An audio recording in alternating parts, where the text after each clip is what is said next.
வணக்கம். தமிழில் கிட் கற்கலாம் பகுதி 3. இந்த பகுதியில் நாம் ரிமோட் ரெபாசிட்டரி பற்றி பார்க்கலாம். நம்ம அப்ளிகேஷன் டெவலப் பண்ணி முடித்ததும் அந்த கோடை ரன் பண்ணுற சிஸ்டத்துக்காக அந்த கோடை காப்பி பண்ண வேண்டியிருக்கும். இதை டிப்ளாய்மெண்ட் அப்படின்னு சொல்லுவோம். இல்லை நம்ம டெவலப் பண்ண கோடை நம்ம குழுவில் இருக்க இன்னொரு டெவலப்பருக்கு கூட பகிர வேண்டியிருக்கும். இதை கொலாபரேஷன் அப்படின்னு சொல்லலாம். இது போன்ற காரணங்களுக்காக நம்ம கோடோட நகலை இன்னொரு சிஸ்டத்துக்கு அனுப்ப வேண்டியிருக்கு.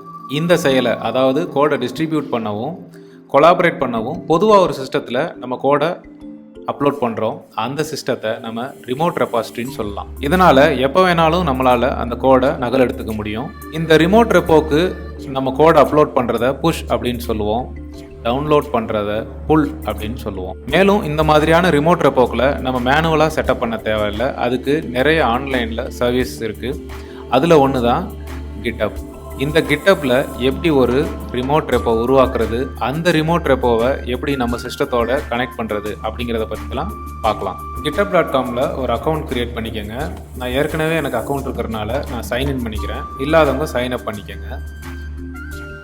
சைன்இன் பண்ண உடனே ஹோம் பேஜில் நம்மகிட்ட என்னென்ன ரெபாசிட்டரி இருக்குது அப்படிங்கிறது தெரியும். நம்ம பண்ண ஆக்டிவிட்டீஸ்லாம் காட்டும். வலது பக்கத்தில் உங்களோட ப்ரொஃபைல் ஐக்கான் கிளிக் பண்ணிங்கன்னா அதில் கீழே செட்டிங்ஸ் அப்படின்னு ஒரு இடம் இருக்கும். அந்த லிங்கை கிளிக் பண்ணுங்கள். அந்த பக்கத்தில் இடது பக்கம் கீழே டெவலப்பர் செட்டிங்ஸ் அப்படின்னு ஒன்று இருக்கும். அந்த லிங்கை கிளிக் பண்ணிங்கன்னா இதில் 3 ஆப்ஷன் வரும். இதில் பர்சனல் ஆக்சஸ் டோக்கன்ஸ் அப்படின்னு ஒன்று இருக்கும். அதை கிளிக் பண்ணுங்கள். இதில் 2 வரும். அதில் டோக்கன்ஸ் கிளாசிக் அப்படிங்கிற அந்த ஆப்ஷனை தேர்ந்தெடுங்க. புதுசாக ஒரு டோக்கனை ஜென்ரேட் பண்ணுறோம். இதுக்கு ஒரு நேம் கொடுத்துக்குங்க. நான் கிட் ட்ரைனிங் அப்படின்னு கொடுத்துக்கிறேன். எத்தனை நாள் எக்ஸ்பைரேஷன் டேட் அதெல்லாம் நீங்கள் செட் பண்ணிக்கோங்க. நான் 30 days செட் பண்ணிக்கிறேன். ரெப்போ அப்படிங்கிற பெர்மிஷன்ஸை எல்லாத்தையும் செலக்ட் பண்ணிக்கிறேன். அப்புறம் ஜென்ரேட் டோக்கன் அப்படிங்கிற பட்டனை கிளிக் பண்ணுறோம். இந்த ஆக்சஸ் டோக்கன் தான் நமக்கு வந்து பாஸ்வேர்டு மாதிரி. ஓகேங்களா? இதை நீங்கள் காப்பி பண்ணி வச்சுக்கோங்க. நீங்கள் இங்கே படித்து பார்த்தாலே தெரியும். Make sure to copy your personal access token now, you won't be able to see it again இருக்கும். நீங்கள் இது ஒரு தாட்டி ஃபஸ்ட்டு தெரிகிறப்பே காப்பி பண்ணிக்கணும். அதுக்கப்புறம் இது நமக்கு தெரியாது. அதனால் ஒரு தடவை காப்பி பண்ணி எங்கேயாவது சேஃபான இடத்துல ஸ்டோர் பண்ணி வச்சு. இப்போ நம்ம கிட்டப் அக்கௌண்ட்டை செட்டப் பண்ணியாச்சு. இதுக்கடுத்து நம்ம ரிமோட் ரெபாசிட்டரி அப்படிங்கிறத இந்த அக்கௌண்ட்டில் கிரியேட் பண்ண போகிறோம். அதுக்கு இந்த பக்கம் லெஃப்ட் சைடு இருக்கிற ஐக்கானை கிளிக் பண்ணுங்க. ஹோம். இந்த ஹோம் பேஜில் நியூ அப்படிங்கிற பட்டன் இருக்கும். இதை கிளிக் பண்ணால் நம்ம ஒரு ரிமோட் ரெபாசிட்டரி கிரியேட் பண்ணலாம். இப்போ ஓனர் யாருன்னு பார்க்கும். அந்த அக்கௌண்ட்டோட நேம் வரும். அதுக்கப்புறம் அந்த ரெபாசிட்டரி நேம் கொடுக்கணும். நான் பைத்தான் கால்சி அப்படின்னு கொடுத்துக்கிறேன். நேம் அவைலபிளாக இருக்குது. டிஸ்கிரிப்ஷன் உங்களுக்கு வேணும்னா கொடுத்துக்கலாம். ரெபாசிட்டரியோட விசிபிலிட்டியை பப்ளிக்னு வச்சுக்கோங்க. அடுத்ததாக கிரியேட் ரெபாசிட்டரி அப்படிங்கிற பட்டனை கிளிக் பண்ணுங்க. ஒரு ரெபாசிட்டரி கிரியேட் ஆயிருச்சு, ரிமோட் ரெபாசிட்டரி. எப்படி இந்த ரெபாசிட்டரியையும் நம்மகிட்ட இருக்கிற லோக்கல் ரெபாசிட்டரியும் கனெக்ட் பண்ண போகிறோம் அப்படிங்கிறது பார்த்தோம்னா, நம்மகிட்ட லோக்கலில் ரெபாசிட்டரியே இல்லை அப்படின்னா இந்த கிரியேட் நியூ ரெபாசிட்டரி அந்த கமாண்ட் லைன் இன்ஸ்ட்ரக்ஷனை நம்ம பயன்படுத்திக்கலாம். நம்ம இதுக்கு முன்னாடி பகுதிகளிலேயே நம்ம சிஸ்டத்தில் லோக்கலாக ரெபாசிட்டரி கிரியேட் பண்ணியிருக்கோம். அதை தான் நம்ம இதோட கனெக்ட் பண்ண போறோம். அதுக்கான இன்ஸ்ட்ரக்ஷன் வந்து இங்க இருக்கு. Push an existing repository. இப்போ நான் முதல் லைனை காப்பி பண்ணிக்கிறேன். ஸோ கிட் ரிமோட்டுக்கு ரிலேட்டடான கமெண்ட் எல்லாமே கிட் ரிமோட் அப்படிங்கிற இதுல தான் தொடங்கும்.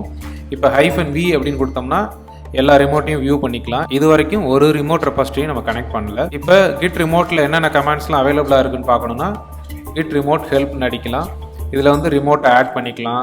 ஏற்கனவே ஆட் பண்ண ரிமோட் நேம் வந்து ரீநேம் பண்ணிக்கலாம். இது மாதிரி நிறைய கமாண்ட்ஸ் இருக்கு. நமக்கு தேவையான சிலவற்றை இதில் பார்த்துக்கலாம். கிட்டப்ல காப்பி பண்ண கமாண்டை நான் இங்கே பேஸ்ட் பண்ண போறேன். கிட் ரிமோட் ஆட், ஒரு ரிமோட் ஆட் பண்றோம். அந்த ரிமோட் ரெபாசிட்டரிக்கான நேம் வந்து ஆரிஜின் அப்படின்னு கொடுக்குறோம். அதுக்கப்புறம் அந்த ரெபாசிட்டரியோட URL இதை நம்ம கொடுக்குறோம். இப்போ நம்ம கிட் ரிமோட் ஆட் பண்ணிட்டோம். இந்த லோக்கல் கோடை புஷ் பண்றோம் அப்படின்னா இந்த ரிமோட் ரெபாசிட்டரிக்கு புஷ் பண்ணிக்கலாம் அப்படிங்கிற மாதிரி நம்ம இன்ஸ்ட்ரக்ஷன் கொடுத்து ஆட் பண்ணியிருக்கோம். இந்த ஆட் பண்ண ரிமோட்டை எப்படி வியூ பண்ணலாம் அப்படின்னா கிட் ரிமோட் -v அப்படின்னு கொடுத்தோம்னா இந்த மாதிரி வரும். இப்போ நம்ம லோக்கல்ல என்னென்ன கமிட்ஸ்லாம் இருக்குன்னு பார்த்துடலாம். ஸோ இவ்வளோ கமிட் இருக்கு.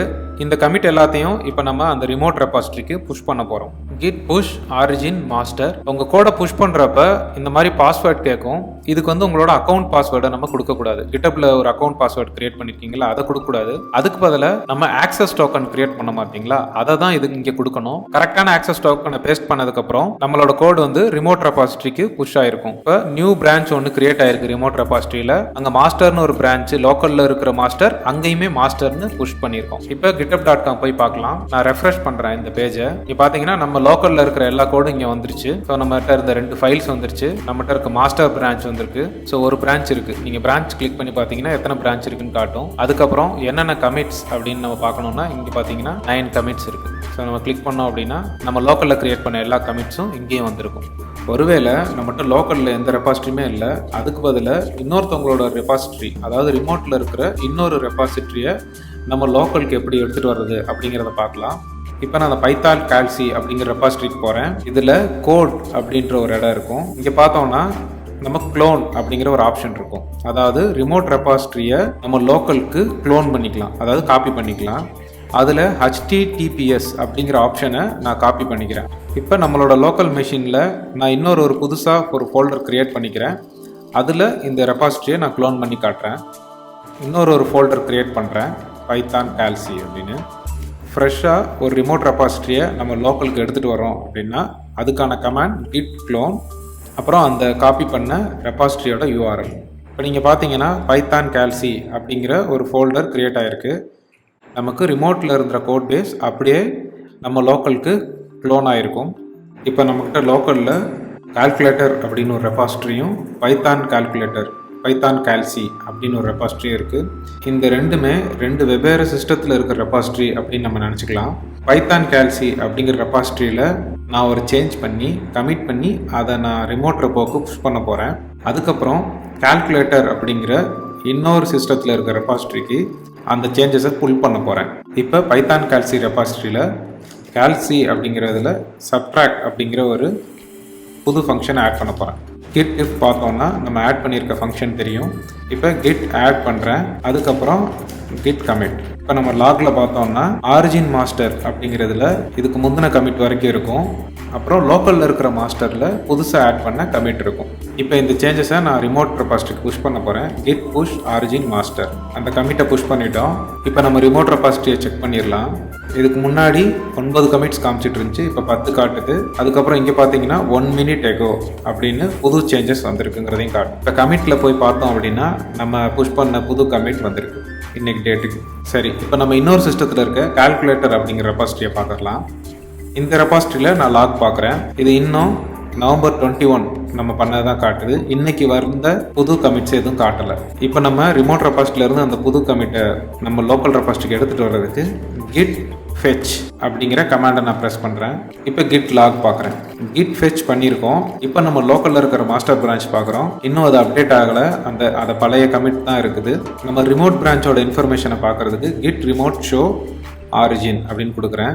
இப்போ இதோட மெசேஜஸில் பார்த்தீங்கன்னா என்னென்ன பிரான்ச்சஸ்லாம் ட்ராக் ஆகிட்டு இருக்கு அப்படின்னு காட்டும். அதுக்கடுத்த மெசேஜ் பார்த்தீங்கன்னா மாஸ்டரில் லோக்கல் அவுட் ஆஃப் டேட் அப்படின்னு ஒரு மெசேஜ் பார்க்குறோம். அப்படின்னா என்ன அர்த்தம் அப்படின்னா ரிமோட் ரெபாசிட்டரியில் இந்த பிரான்ச்சில் புது அப்டேட் இருக்குது, அதை நம்ம ஃபெச் பண்ணிட்டோம். ஸோ லோக்கல்லையும் அந்த அப்டேட் வந்துருச்சு, ஆனால் அது அந்த லோக்கல் மாஸ்டரோட இன்னும் மெர்ஜ் ஆகலை.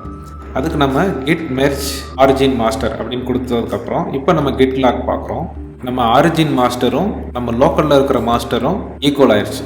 ஸோ ஃபெச் பண்ணுறப்ப என்ன நடக்குதுன்னா ரிமோட் ரெபாசிட்டரியில் இருக்கிற சேஞ்சஸ் லோக்கல் மெஷினுக்கு வந்துடுது, ஆனால் அது லோக்கல் பிரான்ச்சோட மெர்ஜ் ஆகாமல் இருக்கு. நம்ம அதை மெர்ஜ் பண்ணுறோம். அதுக்கு கிட் மெர்ஜ் ஆரிஜின் /மாஸ்டர், அதாவது ஆரிஜின் ரிமோட் ரெபாசிட்டரியில் இருக்கிற மாஸ்டரோட இப்போ கரண்ட்டாக இருக்கிற மாஸ்டர் பிரான்ச்சை மெர்ஜ் பண்ணுறோம். அப்போ ஒரு சேஞ்சஸை லோக்கல் ரெபாசிட்டரிக்கு எடுத்துகிட்டு வர்றதுக்கு நமக்கு 2 கமாண்ட் தேவைப்படுது. ஒன்று கிட் ஃபெச், அது ரிமோட்டில் இருக்கிற சேஞ்சஸை ஃபர்ஸ்ட் லோக்கலுக்கு எடுத்துகிட்டு வரும். அதுக்கப்புறம் கிட் மெர்ஜ், லோக்கலில் இருக்கிற புது சேஞ்சஸை லோக்கல் பிரான்ச்சோட அது மெர்ஜ் பண்ணும். நம்ம கிட் ஃபெச் கிட் மெர்ஜ்னு பயன்படுத்துறதுல கிட் புல்லுன்னு கொடுத்துட்டோம்னா அது இந்த 2 கமாண்டையுமே சேர்த்து ஒன்றா பெர்ஃபார்ம் பண்ணிடும். அது எப்படி பண்ணுதுன்னு இப்போ பார்க்கலாம். இப்போ இந்த கால்குலேட்டர் அப்படிங்கிற ரெபாசிட்டரியில் நான் இன்னொரு சேஞ்ச் பண்ணுறேன், மல்டிப்ளை ஃபங்க்ஷன் ஆட் பண்ணுறேன்.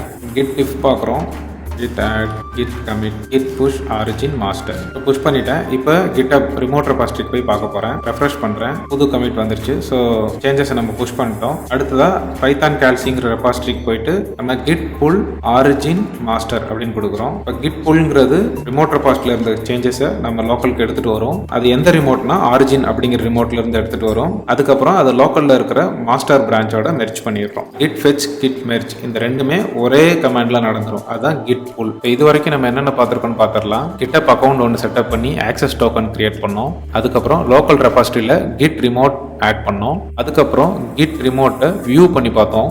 லோக்கலில் இருக்கிற கோடை கிட் புஷ் அப்படிங்கிற கமாண்ட் வச்சு புஷ் பண்ணோம். புதுசா ஒரு எம்டி டைரக்டரி கிரியேட் பண்ணி ரிமோட் ரெபாசிட்டரியை லோக்கலுக்கு எப்படி எடுத்துட்டு வர்றது அப்படிங்கறத பார்த்தோம். கிட் ரிமோட்ல இருக்கிற ஒரு கமிட்டை எப்படி நம்ம லோக்கல் ரெபாசிட்டரிக்கு எடுத்துட்டு வர்றது அப்படிங்கறத பார்த்தோம். அதுக்கு git fetch அப்படிங்கிற கமாண்ட் யூஸ் பண்ணோம். அப்புறம் அந்த புது கமிட்டை எப்படி நம்மளோட லோக்கல்ல இருக்கிற மாஸ்டர் பிரான்ச்சோட மெர்ஜ் பண்றதுங்கிறத பார்த்தோம். கடைசியா git fetch git merge இந்த ரெண்டு கமாண்டையுமே ஒரே கமாண்ட் git pull வச்சு எப்படி அச்சீவ் பண்றதுங்கிறதையும் பார்த்தோம். அடுத்தடுத்த பகுதிகளில் git பத்தி மேலும் கத்துக்கலாம். நன்றி.